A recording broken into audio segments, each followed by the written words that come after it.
ओम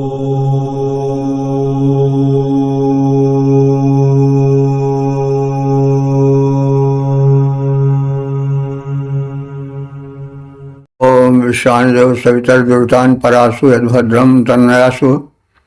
ओम भद्रम कर्णेभिः शृणुयाम देवा भद्रम पश्येमाक्षभिर्यत्राः स्थिरैरङ्गैस्तुष्टुवांसस्तनुर्भिः व्यसेमहि देवहितं यदायुः। ओम वेद प्रेमियों सुधी श्रोताओं, संप्रति हम सब यजुर्वेद के 12वें अध्याय के 8वें मंत्र की व्याख्या में प्रवेश करने जा रहे हैं। मंत्र का शीर्षक है अग्नि का आवाहन और संबंधित मंत्र का सर्वप्रथम सस्वर पाठ हो जाए।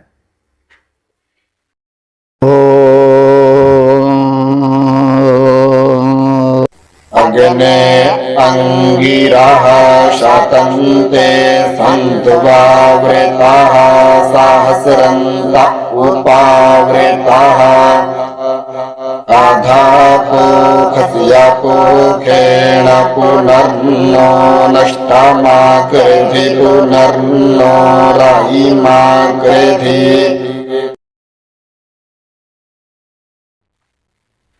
इस 8वें मंत्र में कथित है कि अग्नि देवता हम सबके आवाहन पर सैकड़ों बार आए और उनका विसर्जन भी, विदाई भी हजारों बार होती रहे। वे हमें धन धान्य से परिपूरित करें, हमारे खोए हुए धन को पुनः उपलब्ध कराएं। तो धन ही धन्य करने वाला है। धन के अंतर्गत जितनी वस्तुएं जीवन को धन्य बनाने वाली हैं, चाहे धन हो, चाहे मान हो, चाहे विद्या हो, चाहे बुद्धि हो, जो कुछ भी हो वो सब धन ही है। तो अंगिरा अग्नि, हे अंगिरा ऋषि के समान तेजस्वी अग्नि देवता, हे आवृता, तुम्हारे आगमन हमारे यहाँ निरंतर होते रहें। शतम संतु, वे सैकड़ों बार होते रहें। ते उपावृता, तुम्हारा विसर्जन भी उसी प्रकार से हजारों बार होता रहे। सहस्रम संतु, तो सैकड़ों हजारों अनंतता का द्योतक है, यानी केवल एक निश्चित गिनती तक ही नहीं बल्कि अनंत रूप में होने का कथन है। पोषस्य पोषणम, पोषक धन की वृद्धि हमारी करती रहो या करते रहो अग्नि देवता। न नष्टम धनम पुनः अधिकृति, जो हमारा धन नष्ट हो गया है, किसी प्रकार का धन हो, द्रव्य हो, सम्मान हो, मान हो, मानव ही महताम धनम कहा गया है। तो कोई भी जो हमसे अलग हो गया है धन, वो हमें फिर लौटाओ। न रईम पुनः आकृति, हमको या हमारा नह, रई कहते हैं धनों को, वैभव को। रय शब्द है, तो हमारे धन वैभव को पुनः आकृति, पुनः प्राप्त कराओ। यानी हम किसी भी स्थिति में कहीं भी हीन न रहें। तो हे अंगिरा ऋषि के समान दीप्तिमान अग्नि देवता, हमारे आवाहन पर सैकड़ों बार आओ। हमारे यहाँ से तुम्हारा विसर्जन भी हजारों बार होता रहे। इस प्रकार से गमनागमन का क्रम निरंतर अनंत रूप में होता रहे। तुम पोषक धन को बढ़ाते हुए हमारे खोए धन को, विद्या धन, बुद्ध धन, द्रव्य जो कुछ, गोधन, गर्धन, बाजधन, जो कुछ है धन है, वो सब पुनः हमें उपलब्ध कराओ और हमें संपन्न बनाओ, ऐसी आपसे विनम्र प्रार्थना है। पद्य रूपांतरण। वार सैकड़ों हम सबके आवाहन को सुन आओ अग्नि देवता, बार सैकड़ों हम सबके आवाहन को सुन आओ, हे तेजस्वी देव विसर्जन पर बहुबार सिधाओ, पोषक द्रव्य बढ़ाओ, खोए धन को फिर लौटाओ, हे प्रदीप्त देवता अग्नि हमको संपन्न बनाओ। ओम। वेद प्रेमियों, सुधी श्रोताओं, संप्रति हम सब यजुर्वेद के 12वें अध्याय के 9वें मंत्र की व्याख्या में प्रवेश करने जा रहे हैं। मंत्र का शीर्षक है अग्नि का आमंत्रण। अब संबंधित मंत्र का सर्वप्रथम सस्वर पाठ हो जाए।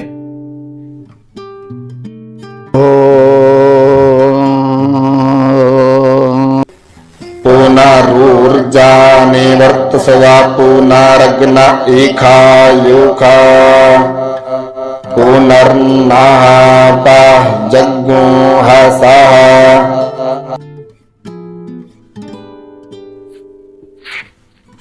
इस 9वें मंत्र में आमंत्रण पर अग्निदेव अवश्य आए। हे अग्नि देवता, ऊर्जा पुनः निवर्तस्व, अपनी प्रखर ऊर्जा के साथ पुनः यहाँ आओ। ऊर्जा तृतीया है वैदिक व्याकरण के हिसाब से। ऊर्जा सह, ऊर्जा के साथ पुनः निवर्तस्व, यहाँ लौटो, आओ, आगमन करो और शक्ति के साथ तुम्हारा आगमन हो, फिर आओ, पुनः पुनः तुम्हारा आगमन होता रहे। ईशा, ईशा माने अन्न द्वारा। इस शब्द है, इस शब्द का अर्थ होता है अन्न, और ईशा जो है अन्न का तृतीया एक वचन है। तो ईशा अन्न के साथ, आयुषा दीर्घायु के साथ, पुनः फिर आओ, और अंघसः, अंघ कहते हैं पाप को, अंघसः पापों से पाह, रक्षा करो। तो हे अग्निदेव, अपनी प्रखर ऊर्जा के साथ पुनः यहाँ हमारे आमंत्रण पर आओ। अन्न और आयु के साथ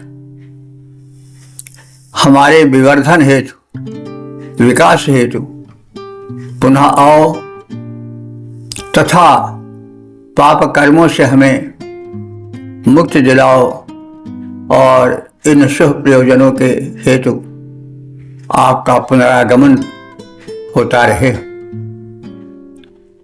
हे अग्निदेव, निज प्रखर ऊर्जा सहित यहाँ फिर आओ, अन्न और आयुष्य बढ़ाओ, पाप विमुक्त बनाओ। ओम। वेद प्रेमियों, सुधी श्रोताओं, संप्रति हम सब यजुर्वेद के 12वें अध्याय के 10वें मंत्र की व्याख्या में प्रवेश करने जा रहे हैं। मंत्र का शीर्षक है पवित्र बनाने का अग्नि से आग्रह, और संबंधित मंत्र का सर्वप्रथम सस्वर पाठ हो जाए।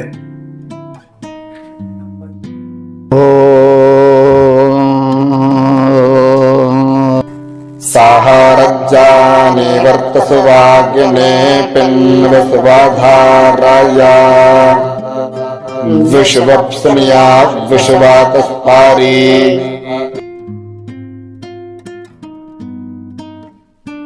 इस 10वें मंत्र में अग्नि देवता से निवेदन है कि वे बार बार हम सब आराधकों को पवित्र करने हेतु और हमारे संपूर्ण आवेश को, परिवेश को, वन औषधियों, लताओं को, वनस्पतियों को, सबको संपन्न करें, संसार जिससे सुखी और संपन्न हो सके, उन सब में पवित्रता लावें। यह सब अनुरोध अग्निदेव से किया गया है। अग्नि, हे हित में अग्रगण रहने वाले परम तेजस्वी देवता अग्नि, रैया सह, रय कहते हैं धन को, और रैया माने तृतीया, धन वैभव के, सह माने साथ, रैया सह धन वैभव के साथ निवर्तस्व हमारे यज्ञ स्थान, हमारे पूजा स्थल पर लौटो, आते जाते रहो, और विश्व संन्याह धारा, सबके उपयोग योग्य जलधारा से विश्वतः माने संपूर्ण संसार को, पिनस माने परिपूरित कर दो, परिसिंचित कर दो। पिनस माने सिंचन करना और परि माने परितः। तो अपने कृपा जलधारा से हम सबको संपूर्ण रूप से सिंचित कर दो, आप्लावित कर दो। तो हे अग्नि देवता, धन वैभव समेटे तुम्हारा हम सबके आवाहन पर आगमन और पुनरागमन होता रहे। संसार के उपयोग के लिए उत्तम पवित्र जलधारा से औषधियों, वनस्पतियों समेत समस्त संसार का सिंचन कर उन्हें पवित्र करो। अग्नि आधार है संपूर्ण विश्व के। जल भी अग्नि ही के माध्यम से वृष्टि को प्राप्त होता है। अग्नि और सूर्य सब एक ही हैं। सूर्य जब तपता है तो पृथ्वी के जल वाष्पित होकर के बादल बनता है और बादल से जल वृष्टि होती है। तो मूल में तो अग्नि ही है वृष्टि के। तो इसलिए हे अग्निदेव, धन वैभव समेत तुम्हारा हम सबके निकट पुनरागमन होता रहे। संसार के उपयोग के लिए उत्तम पवित्र जलधारा से औषधियों को, वनस्पतियों को तुम सिंचित करते रहो। यानी औषधि हैं, वनस्पति हैं, यानी फल फूल अन्न आज इसी सबसे तो मिलता है।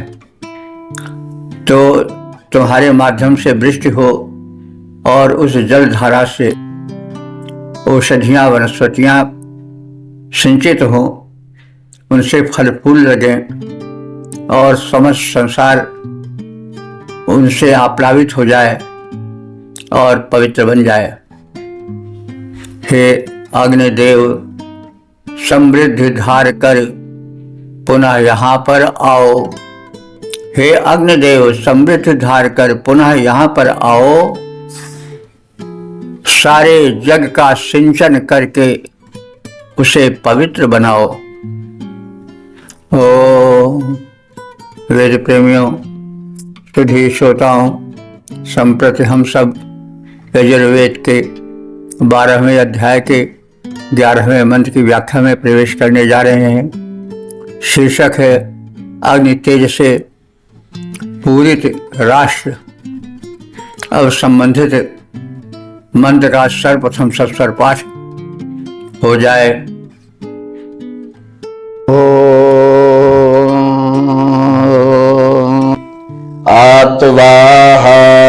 आत्वाहारेखमन्तरा भूर्ध्रुवस्तिष्ठा विचाचलिः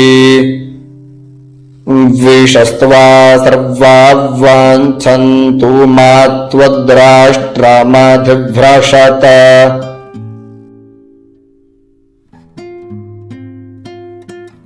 इस 11वें मंत्र में अग्निदेव से निवेदन है कि वे राष्ट्र को तेजस्वी बनावें और समृद्ध बनाएं।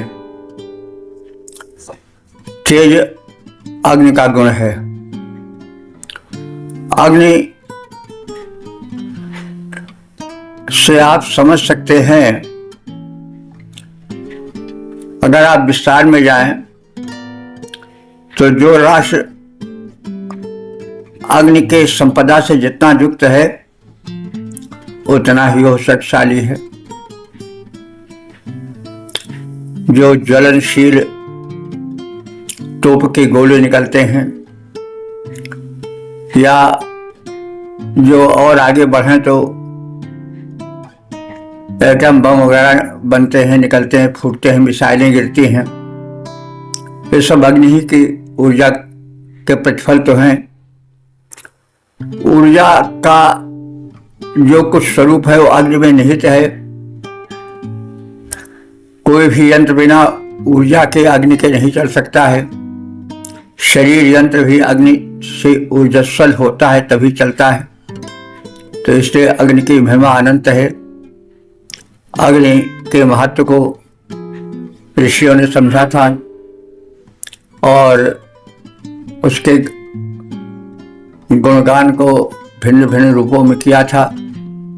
आज हम अग्नि को देवता न मानकर जड़ समझकर उपेक्षा कर रहे हैं। अग्नि से हम पेट्रोल जला रहे हैं, डीजल जला रहे हैं। परिणाम क्या हो रहा है? प्रदूषण फैल रहा है। सृष्टि में प्रलय की भी पृष्ठभूमि बनती जा रही है। तो अग्नि की महत्ता को वैदिक ऋषियों ने विधिवत समझा था, इसीलिए वे अग्नि की इतनी अधिक उपासना करते हैं, गुणगान करते हैं। उपासना पद्धति में वैदिक उपासना पद्धति संपूर्ण पद्धति है, क्योंकि इसमें वो एक वैज्ञानिकता है। अग्नि की उपासना है तो अग्नि तेजस्विता का प्रारूप है। उसके ध्यान से शरीर में तेजस्विता आती है, प्रकाश का प्रारूप है, ऊर्जा का प्रारूप है और प्रत्यक्ष है। तो हे अग्नि, तो आज तुमको आहार से माने ससम्मान यहाँ पर आवाहित करके लाया, स्थापित किया। यज्ञ भूमि पर तुम्हारा स्थापन बड़े सम्मान के साथ हुआ है।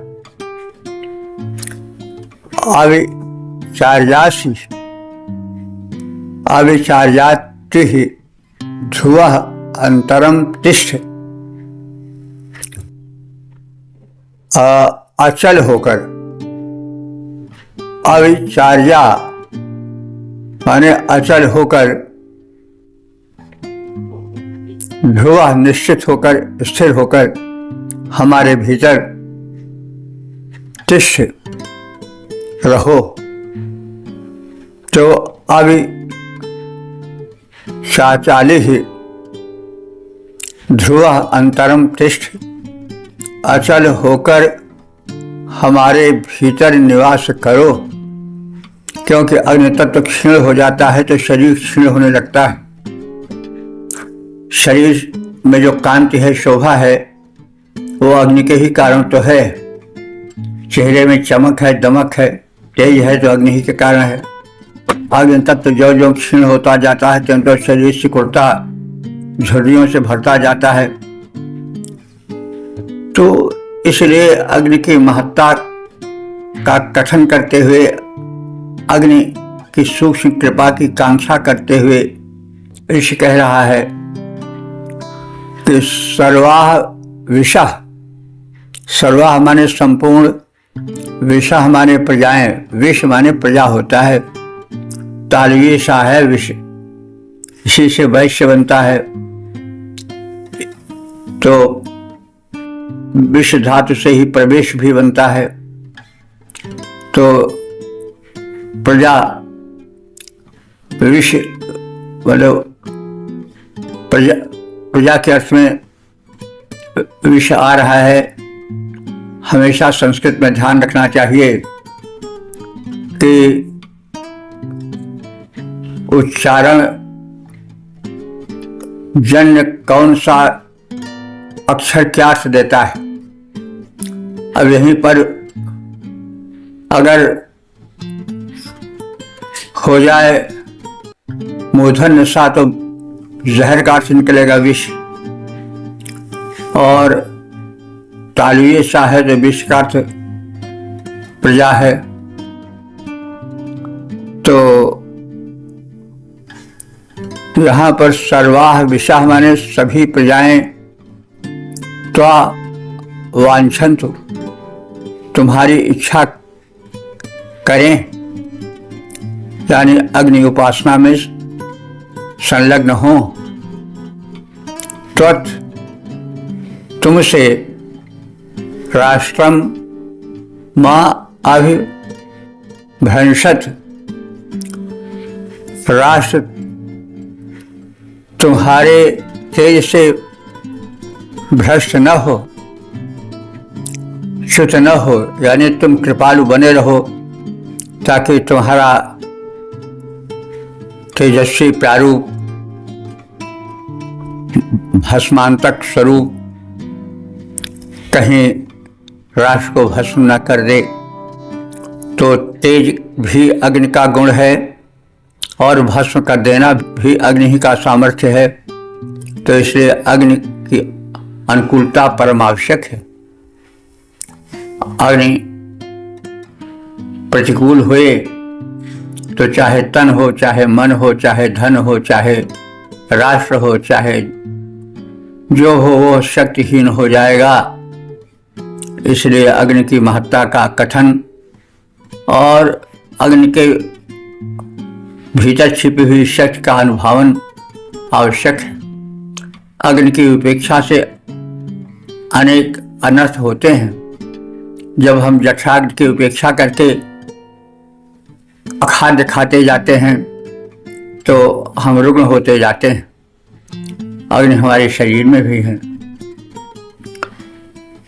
नेत्र में है, जठराग्नि बनकर हैं, ताप बनकर हैं, प्रकाश बनकर हैं, आभा बनकर हैं। तो अग्नि का व्यापक प्रारूप है, उसके आगे हमें नतमस्तक होना चाहिए, ध्यान करना चाहिए और उसका सम्मान करना चाहिए, उसको सुरक्षित रखने की चेष्टा करनी चाहिए। हे अग्निदेव, हम सब ससम्मान तुम्हें यहाँ लाए हैं, यज्ञ भूमि पर तुम्हें बैठाए हैं, यज्ञ वेदी में अचल होकर हमारे भीतर स्थिर रहो। यज्ञ भूमि पर भी और हमारे शरीर के भीतर भी जठराग्नि के रूप में तुम स्थिर बनी रहो। संपूर्ण प्रजाएं तुम्हारी कामना करें, हमारा राष्ट्र तुम्हारे तेज से कभी क्षीण न हो, निरंतर तेजस्वी बना रहे। हे अग्नि देवता, हम सब सादर तुम्हें यहाँ पर लाए। हे अग्नि देवता, हम सब सादर तुम्हें यहाँ पर लाए। अचल रहो भीतर हम सबके जीवन ज्योति जगाए। करें कामना नित्य निरंतर तेरी सकल प्रजाएं। राष्ट्र तुम्हारे ओज तेज से रहित न होने पाए।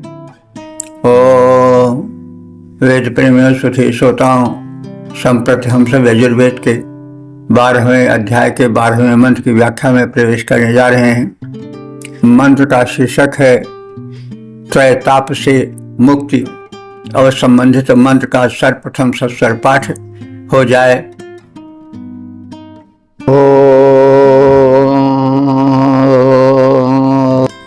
उदुत्तमं वारुणपाशमसुनादवाधमं विमध्यामकुशराथाय अथाव्यायामा द्वितीयव्रते तवानागसो आदितये स्यामा।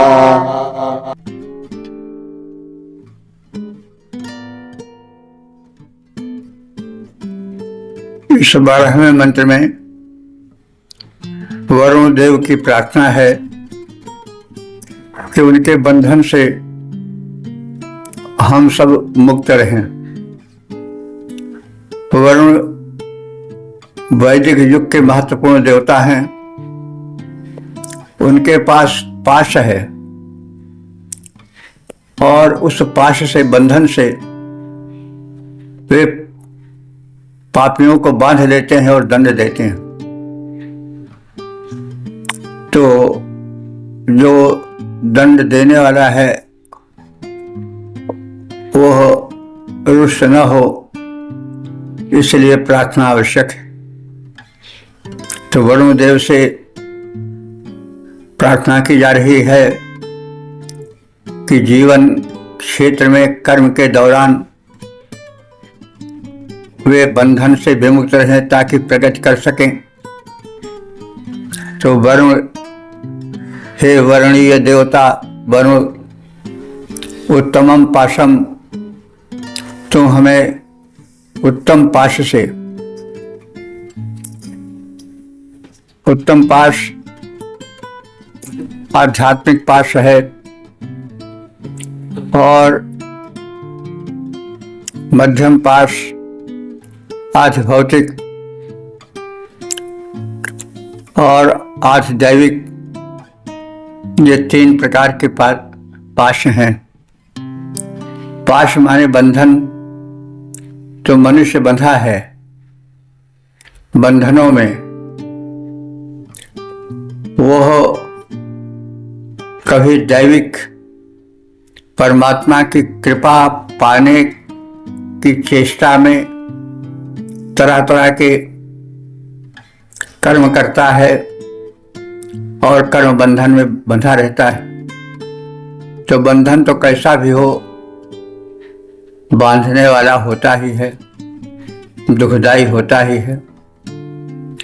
आज भौतिक है, ये भी बंधन है। तो भौतिक बंधन आज भौतिक बंधन है, आज दैविक बंधन देव कृपा संबंधी बंधन है। तो ये सब मनुष्य को मुक्त जीवन जीने नहीं देते। भले उत्तम है, देवोपासना, देवों की कृपा उत्तम है, लेकिन है तो वह बंधन ही इसलिए कि कहीं देवता हमसे रुष्ट न हो जाए, कहीं हमसे त्रुटि न हो जाए, त्रुटि हो भी जाती है। तो वो सब भय जो है वो आज दैविक है। और इसके अतिरिक्त जो ऊपर से कष्ट मिलते रहते हैं, अचानक कृमियों का दौर चल गया, वृष्टि हो गई, अनावृष्टि हो गई और दैवी प्रकोप हो गया, तो सब आज दैविक बंधन है। तो ये सब बंधन है, इनमें बंध करके व्यक्ति कष्ट पाता है। आज भौतिक है, हम समृद्ध बने, सुखी बने, आगे बढ़ें, धन कमाएं, तो इसमें तमाम बाधाएं, विघ्न, व्यवधान और बंधन रहते ही हैं, कहने की आवश्यकता नहीं। आध्यात्मिक तो ऊंची चीज है, लेकिन फिर भी उसमें भी कामना रहती है कि हम परम सुख पावें। तो जहाँ कामना होगी वहाँ कष्ट का भी अंकुरण रहेगा। तो कम बेश सब बंधन ही हैं और उससे स्वतंत्र नहीं हो पाता है। स्वतंत्र हो पाता तो परमहंस है, जिसे किसी प्रकार की इच्छा नहीं है। जहाँ सुजस सुमति संपत्ति कछु रिद्धि सिद्धि विपुल बढ़ाई, तो कुछ नहीं चाहिए। हेतु रहित अनुराग राम पद बढ़े अनुदिन अधिकाई। तो चाहे किसी प्रकार की इच्छा हो, इच्छा दुखद होती है, इच्छा पूरी न होने पर कष्ट देती है। भले कुछ निकृष्ट हो, कुछ उत्कृष्ट हो, वो बात अलग है। तो बंधन तो भौतिक भी बंधन है, दैविक भी बंधन है, आध्यात्मिक भी बंधन है। तो वरुण देवता बंधन कर्ता देवता हैं। ये जीवों को बांध करके कष्ट देते हैं। और बंधन 3 प्रकार के होते हैं, जैसा कहा गया है, आज दैविक, आज भौतिक, आध्यात्मिक। तो इनसे हम सब भक्तों, उपासकों को ये मुक्त करें, हमसे उनके पास जो बंधन हैं वे दूर रहें। तो इस प्रकार से हे देवता वरुण, हमें उत्तम पाश से और अर्थ थाय माने निकाल कर दूर करो। यानी हम उत्तम पाश में भी, आध्यात्मिक पाश से भी बंधकर संकुचित जीवन न बिता सकें, बंधन वाला जीवन न बिता सकें। अधमम आओ, अधम पाश से, यानी वो भौतिक पाश है, तो उससे भी हमें अवमाने बचाओ, रक्षा करो। और इसी प्रकार से मध्यम पाश से, आधे दैविक पाश से भी हमारी रक्षा करो। आदित्य अनागसः माने पाप रहित होना, आगस कहते हैं। आग पाप को कहते हैं, अनाग निष्पाप, तो अनागसः माने निष्पाप। आदित्य हे सूर्य, हे अखंड शक्ति संपन्न देव, अनागसः हमको निष्पाप बनाओ। तव व्रते, तुम्हारे नियम व्रत में, भक्ति में, वयम हम सदैव संलग्न रहें। अदितय श्याम, हम दैन्य रहित होकर के, द्वितीय होता है खंडित होना और अद्वितीय होता है अखंडित होना। तो अदिति से मतलब यहाँ पर देव माता आदित्य से नहीं है, बल्कि अदितय अखंडित होकर, यानी हम विघ्न बाधाओं से रहित होकर के, दैन्य जीवन से रहित होकर रहें, दैन्य स्थिति में न रहने पावें। तो हे वरुण देव, त्रयताप बंधन से हमें विमुक्त करो। आज भौतिक, आज दैविक और आध्यात्मिक पाश हमसे दूर रखो। मध्य एवं अधोभाग के बंधनों से विमुक्त करो, मुक्ति दो। हे आदित्य पुत्र वरुण, कर्म फल सिद्धांत में अनुशासित हम दयनीय स्थिति में न रहें। कर्म फल एक सिद्धांत है कि कर्म करोगे तो फल मिलेगा,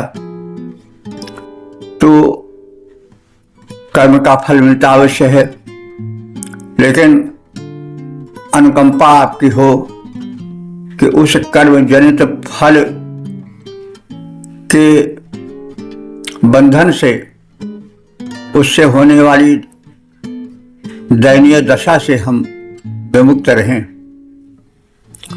तो हे वरुण देव, त्रैताप बंधनों से तुम हमें विमुक्त करो। हे वरुण देव, त्रैताप बंधनों से तुम हमको मुक्त करो। अपने ऊपर नीचे मध्य भाग के मेरे बंधन सकल हरो। हे आदित्य पुत्र, हे वरुण देव, हम तुमसे सादर यही कहें, तेरे अनुशासित जग में हम नित्य दैन्य स्थिति से दूर रहें। ओम वेद प्रेमियों, सुधी श्रोताओं, संप्रति हम सब यजुर्वेद के 12वें अध्याय के 13वें मंत्र की व्याख्या में प्रवेश करने जा रहे हैं। मंत्र का शीर्षक है यज्ञ वेदी में अग्नि का उषा से पूर्व आगमन। अब संबंधित मंत्र का सर्वप्रथम सस्वर पाठ हो जाए।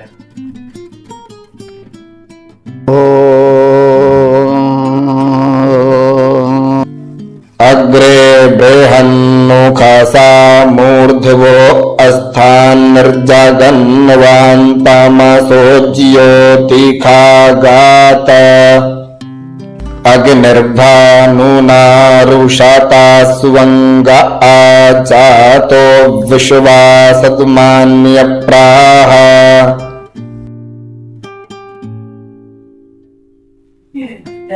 इस 13वें मंत्र में बृहदग्नि की उपासना है। अग्नि की उपासना करते करते बृहदग्नि की ओर ऋषि का हृदय मुड़ जाता है। तो बृहदग्नि है कौन? सूर्य। सबसे बड़ा अग्नि का जो पिंड है वो सूर्य ही है। ऐसा कहा जाता है कि 13 करोड़ पृथ्वियां सूर्य में समाहित हो सकती हैं। तो छोटे कोषों में करते करते बड़े का ध्यान हो जाता है। तो बृहदग्नि सूर्य का ध्यान हो गया और उससे संबंधित शब्दावलियों से युक्त मंत्र का पाठ हुआ। बृहदग्नि, हे महान व्यापक अग्नि सूर्य देवता, उस शाम अग्रे उषा काल के पहले ही ऊर्ध्वः अर्थात तुम ऊर्ध्व होकर आ जाते हो। यानी सूर्य का आगमन उषा काल के पहले इस रूप में होता है कि जब सूर्य आते हैं तभी तो अंधेरा छटता है। भले वो अंधेरा झुलफुला ही क्यों न हो, लेकिन झुलफुला बन सका है तो सूर्य के ही कारण तो बन सका है। तो इसलिए सूर्य जो है वो उषा काल के पहले आ जाता है और तभी उषा का निर्माण होता है, उषा का आगमन होता है। तो बृहद अग्नि, यह जो व्यापक अग्नि है, सूर्य है, वो महान है। उस शाम अग्रे, ये उषा काल के पहले ही ऊर्ध्वः अर्थात ऊंचे आसमान में आ जाता है। तमसः जगन्वान और निशा के अंधकार को निकाल कर बाहर करता है। ज्योतिषा अगात, ज्योति के साथ यहाँ वह भूमंडल पर आता है। स्वंगः भानुनः, स्वंगः माने स्व अंग, अपने अंग स्वरूप, भानुना माने किरणों से, अपने किरणों से रुषता जाता, वह तेज से परिपूर्ण हो जाता है। विश्वा माने संपूर्ण, सदमान माने लोगों को, वह सूर्य अपराह स्वतेज से परिपूरित कर देता है। तो सूर्य रूपी महान अग्नि, बृहद अग्नि उषा के पहले प्रकट हो जाती है या प्रकट हो जाता है और रात्रि के भयंकर अंधकार को दूर कर दिन के प्रकाश के साथ यहाँ भूमंडल में उपस्थित होता है। अपनी ज्वालाओं से सुशोभित होता हुआ संपूर्ण भुवन को यह सूर्य, यह बृहद अग्नि स्वतेज से परिपूरित कर देता है और प्रकाश से भर देता है। पद रूपांतरण: उषा काल से पूर्व सूर्य बृहद अग्नि प्रकट होता है। उषा काल से पूर्व सूर्य बृहद अग्नि प्रकट होता है। दिवसाभा के साथ प्रकट हो निशा तिबिर होता है। निज किरणों से मंडित होकर अति शोभा पाता है। सूर्य स्वतेज से सकल भुवन को मंडित कर जाता है। ओम वेद प्रेमियों, सूर्य श्रोताओं, संप्रति हम सब यजुर्वेद के 12वें अध्याय के 14वें मंत्र की व्याख्या में प्रवेश करने जा रहे हैं। मंत्र का शीर्षक है प्रशंसित व्यापक देवता अग्नि। अब संबंधित मंत्र का सर्वप्रथम सप्सर पाठ हो जाए।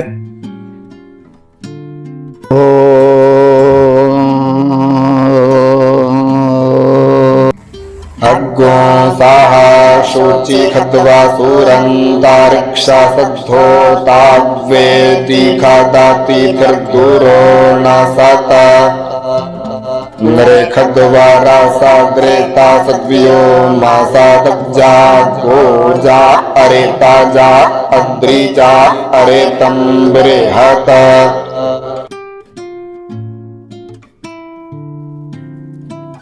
इस 14वें मंत्र में अग्नि की सर्वव्यापकता का कथन किया गया है।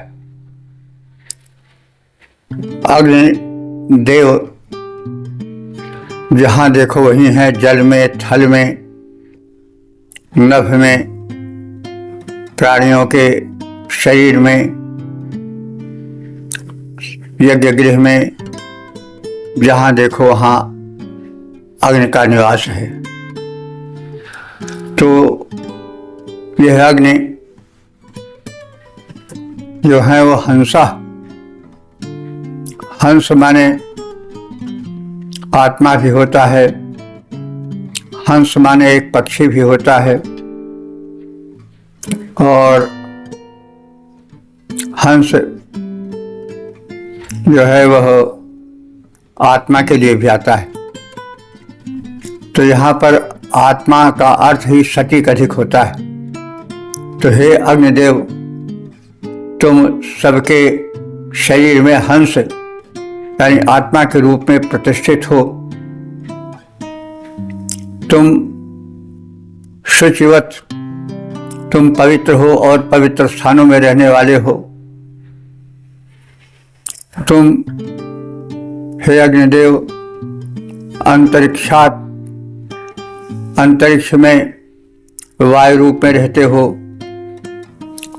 वसु तुम वैभव दाता हो, आवास आश्रय प्रदान करने वाले हो। तुम अंतरिक्ष में वायु रूप में रहते हो और वेद सत वेदी में तुम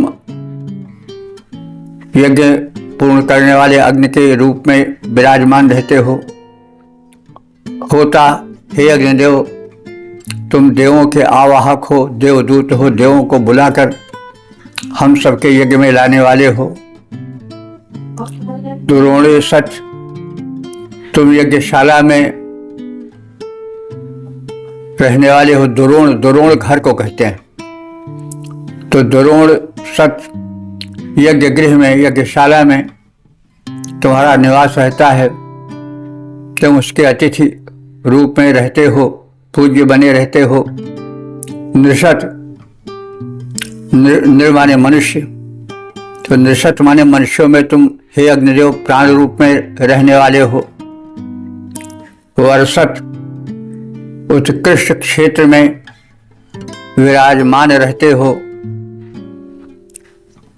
ऋत सत, ऋत माने यज्ञ, ऋत माने सत्य भी होता है, ऋत माने यज्ञ भी होता है। तुम ऋत सत, तुम यज्ञ में रहने वाले हो, सत्यशील हो। व्योम सत, तुम आकाश में विद्युत रूप में विराजमान रहने वाले हो। अबजा, अप कहते हैं जल को, और अपजा माने तुम जल में बडवाग्नि बनकर रहने वाले हो। समुद्र के जल में बडवाग्नि बनकर अग्निदेव रहते हैं। गोजाह, गो माने पृथ्वी होता है, जा माने रहने वाले, तो तुम गोजा हो। गौने भूमि में तुम ज्वाला बनकर रहने वाले हो। ऋतजा, ऋत माने सत्य, तुम सत्य में निवास करने वाले हो। अद्रजा, अद्र माने पत्थर अथवा पहाड़, तो तुम पत्थर में चिंगारी बनकर रहने वाले हो। बृहत ऋत, तुम व्यापक सत्य के रूप में सर्वत्र दर्शनीय हो। हे अग्निदेव, तुम्हारी महिमा प्रशंसनीय है। सब में आत्मस्वरूप पवित्र स्थान में रहने वाले हे अग्निदेव भाव विस्तार है। हे अग्निदेव, तुम सब में आत्मस्वरूप में विराजमान रहते हो, पवित्र स्थान में रहने वाले हो। तुम अंतरिक्ष में वायु रूप में विराजमान हो, सबके आश्रयभूत तुम हो। यज्ञ में तुम यज्ञ वेदी में निवास करते हो। देवताओं के आवाहक हो, तुम देवदूत हो, यज्ञशाला के निवासी हो। सबके पूज्य अतिथि रूप में तुम विद्यमान हो। हे अग्निदेव, तुम शरीर में प्राणाग्नि रूप में विराजमान हो, सभी प्राणियों में रहने वाले हो। आकाश में तुम विद्युत बनकर चमकते हो और तुम सागर में, सागर जल में बडवाग्नि रूप में निवास करते हो। पृथ्वी में हे अग्निदेव, तुम ज्वाला रूप में दृश्यमान हो। सत्य ज्ञान से संपन्न तुम हो। हे अग्निदेव, तुम पत्थरों में चिंगारी रूप में दृश्यमान होने वाले हो। सर्वव्यापक अग्नि की महिमा अखंड है, अनंत है, प्रशंसनीय है। त्रिविध रूप में व्यापक जो जल थल नभ में हैं वासी, पूज्य अतिथि देव आवाहक, जो आत्मरूप अविनाशी, सबके आश्रयभूत यज्ञ के जो आधार कहाते, ऐसे श्रेष्ठ वंद्य पावक के हम सब हैं गुण गाते। तो इस प्रकार से हमने आज यजुर्वेद के 14वें अध्याय के 7 मंत्रों का ज्ञान प्राप्त किया। 8 से लेकर 14 मंत्रों तक की संक्षिप्त शब्द के अर्थ सहित व्याख्या हुई और अग्नि की व्यापकता का कथन हुआ, अग्नि की महत्ता का कथन हुआ। अग्नि सर्वत्र हैं, आकाश में विद्युत बनकर हैं, सूर्य के रूप में भी अग्नि का ही प्रारूप है और नेत्रों में ज्योति बनकर, शरीर में ताप बनकर, प्राण शक्ति बनकर अग्नि ही रहते हैं। अग्नि ही वृक्ष के कारण है, वन वनस्पतियों में फल फूलों के कारण स्वरूप अग्नि देवता ही हैं। अग्नि देवता सर्वत्र व्याप्त हैं, उनकी महिमा अनंत है, यज्ञ के वो मूलभूत हैं। अग्नि उपासना आवश्यक है। जहाँ अग्नि का निरादर होता है, जहाँ अग्नि की उपेक्षा होती है, वहाँ कष्ट होता है। अग्नि को हम यदि वायुमंडल के शोधन हेतु यज्ञ में आहुति रूप में प्रयोग करें तो प्रदूषण दूर होगा। ऐसा न करने से जब अग्निदेव से हम चर्बी से बने हुए पेट्रोल या डीजल को जलाते हैं तो चारों ओर प्रदूषण फैल जाता है। इस समय रोग से भरा हुआ है संसार। उसका बहुत कुछ कारण है कि अग्निदेव का पवित्र रूप नहीं दिखाई पड़ता है। चारों ओर पेट्रोल जल रहा है, डीजल जल रहा है, उसका जहर फैल जाता है, रक्त को दूषित कर देता है, रोग को आमंत्रित करता है। तो इस प्रकार से अग्निदेव की महत्ता को हम ध्यान में रखकर उसके शुद्ध प्रारूप को सदैव वैदिक क्रिया के अनुसार प्रयोग में लावें। यज्ञ में ही अग्नि का प्रयोग करें, औषधीय द्रव्यों के सहित आहुति दें। इससे लोक कल्याण होगा, आत्म कल्याण होगा। अग्नि की व्यापकता को हम ध्यान रखें, अग्नि की शक्तिमत्ता को हम विचारें और अग्नि की उपासना में अपने को लगावें। वास्तव में अग्नि ही की महत्ता है और सर्वव्यापक है। इस प्रकार से विविध रूपों में व्याप्त अग्नि की महत्ता का कथन और अग्नि की व्यापकता का कथन इन सब मंत्रों में हुआ है। और इस प्रकार से हम अग्नि को केवल सामान्य लपट के रूप में उठने वाले या चिंगारी या अंगारे के रूप में ही न देखें। उसमें जो छिपी हुई एक विशिष्ट शक्ति है उसको ध्यान में रखें। अग्नि तत्व जब क्षीण होता है तो शरीर जो है वह शक्तिहीन होने लगता है, ऊर्जाहीन होने लगता है, कांतिहीन होने लगता है।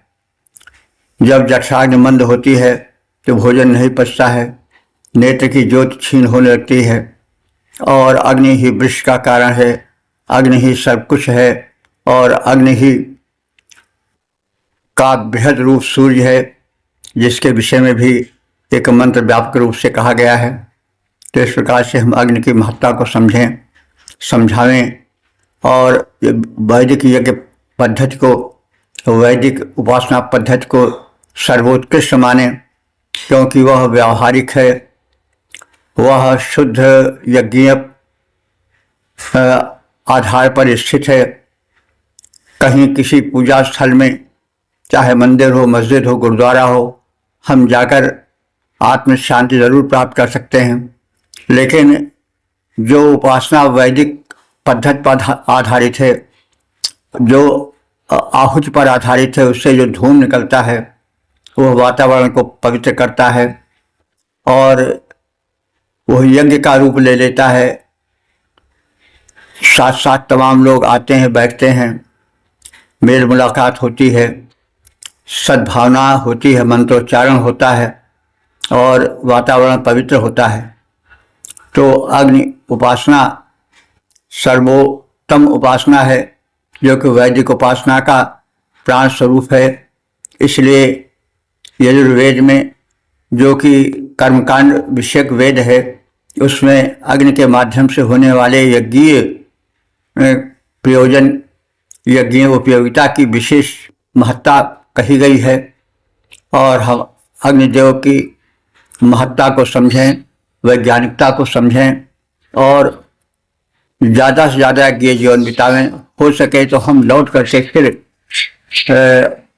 वैदिक युग में आवें, क्योंकि वैदिक उपासना जो अग्नि पर आधारित है, अग्निहोत्र पर आधारित है, बड़ी ही वैज्ञानिक है। इस निवेदन के साथ ओम सर्वे भवन्तु सुखिनः, सर्वे सन्तु निरामयाः, सर्वे भद्राणि पश्यन्तु, मा कश्चित् दुःख भाग् भवेत्।